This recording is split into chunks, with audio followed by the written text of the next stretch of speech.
এখন বাজে ঘড়ির সময় 5টা বাজে, বেশি সকাল হয়নি।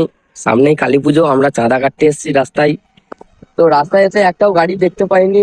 তোমাদের ওখানে যদি থাকে পাঠিয়ে দাও গাড়ি। আমাদের লাইনে একটাও গাড়ি নেই, বাইরে থেকে আমরা জবরদস্তি কাটছি না। যা দিবে তাই ওরা সন্তুষ্ট। এটা আমাদের মা কিন্তু শ্যামাকালী পূজা উপলক্ষে আমরা চাঁদা কাটতে বেরিয়ে পড়লাম, তোমার সাপোর্ট দাও। আর অবশ্যই নাউর গ্রামে চলে আসবে দেখতে, মারাত্মক হচ্ছে ঠাকুরটা। সব ভাইরা বোঝা আছে, এই যে সামনে গ্যারেজ। আমাদের ক্লাবে আমরা তিনজনই পরে এটা বলতেছি। বন্ধুরা সেখানে এখন এক পার্টি ধরেছে গাড়ি, লরি হাই দেখতে পাচ্ছি, সেটা আসবে আমরা ধরবো। অবশেষে 6টা 10-এ এলো গাড়ি। একটা গাড়ি দেখা পেয়েছি, হাই সে দূরে তেরা কাটতেছে। তোমার দিকে দেখাতে পাচ্ছি, তোমরা কতটা দেখতে পাচ্ছ আমি ঠিক জানিনি।